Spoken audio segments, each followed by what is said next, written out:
আমরা সবাই সবার জায়গা থেকে সব কিছু মেনে চলবো, আইন মেনে চলবো, সব কিছু সুন্দর চোখে দেখব, তাহলেই দেখব যে আমরা আমাদের আশেপাশের পরিবেশটা সুন্দর হয়ে উঠেছে এবং আমাদের সবার কাছে ভালো লাগতে শুরু করেছে।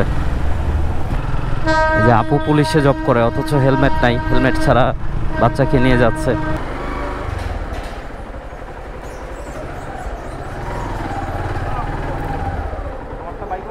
আপাতত ফাইম ভাইটা নিব, কালো ওইটা।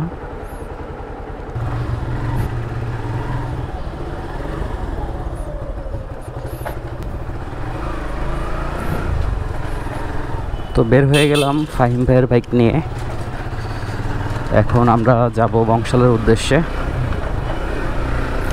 ফাহিম ভাই বের হবো কোন দিক দিয়ে? বের হবো কোন দিক দিয়ে?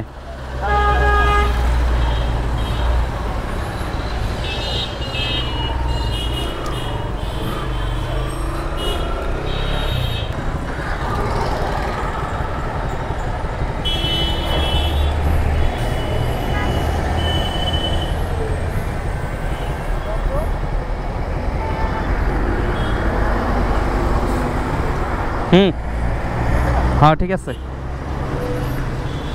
ব্রেক শো ধরতেছিল না বাইকে, পায়েরটা চাপা দিয়ে ধরে রাখলেও যেন গাড়ি থামছেই না।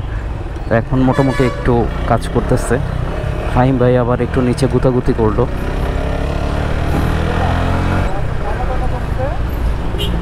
ঘষতে হবে, এখনো পুরোপুরি ইয়ে হয় নাই।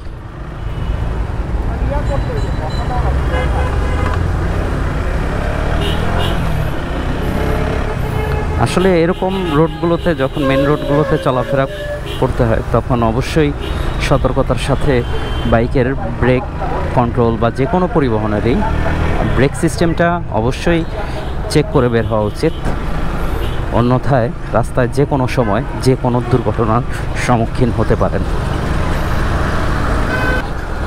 হিমাচল, এই ধোয়ার শেষ কোথায়? প্রচণ্ড পরিমাণে ধোঁয়া বের হচ্ছে। আরও কিছু কিছু গাড়ি তো আছেই, ওগুলোর নাম বা নাই বা বললাম।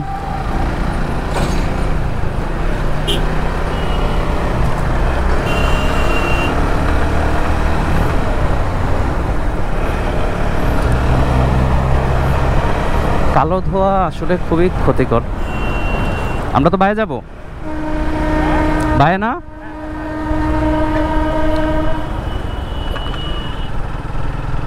যে আপু পুলিশে জব করে অথচ হেলমেট নাই, হেলমেট ছাড়া বাচ্চাকে নিয়ে যাচ্ছে। আল্লাহ, এরাই ঠিক হয় না, আমি আপনি কিভাবে ঠিক হব? এগুলো বলে আর কি হবে? আসলে জোর যার মুলুক তার। এখন উনি পুলিশ হিসেবে আছেন, ওনার বাইকে উনি রাইড করতেছেন, হেলমেট থাকুক না থাকুক, কাগজ থাকুক না থাকুক, চেক করার কেউ নেই। কিন্তু আপনার আমার বেলায় কিন্তু সম্পূর্ণ উল্টো, ঠিক আছে? তো যাই হোক, আমরা সবাই সবার জায়গা থেকে সব কিছু মেনে চলবো, আইন মেনে চলবো, সব কিছু সুন্দর চোখে দেখব, তাহলেই দেখব যে আমরা আমাদের আশেপাশের পরিবেশটা সুন্দর হয়ে উঠেছে এবং আমাদের সবার কাছে ভালো লাগতে শুরু করেছে। তবে আমাদের সবাইকে সচেতন হতে হবে।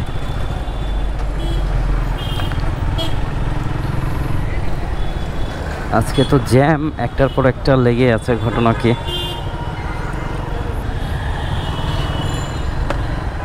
আমাদের বাঁ পাশের লেনটাই ধরতে হবে।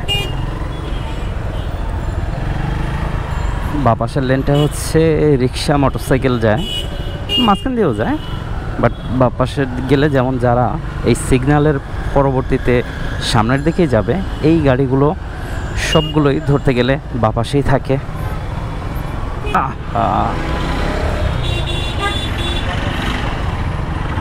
সোজাই তো যাব। ও নো,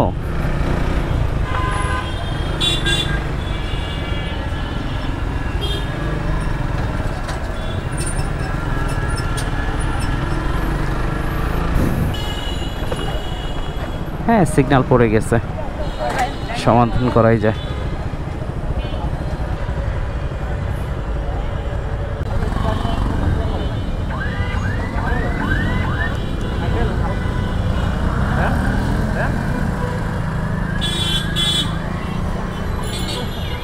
কি হলো? আস্তে আস্তে, এ কি চালা।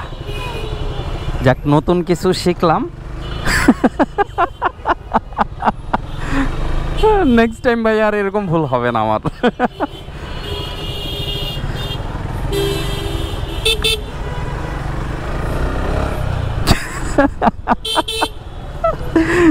আমি তো ভাবছি এতদিন ভাই যত প্রবলেম আছে সব আমার ভাইকে, এখন দেখি যে না, আমার উপরেও কেউ আছে।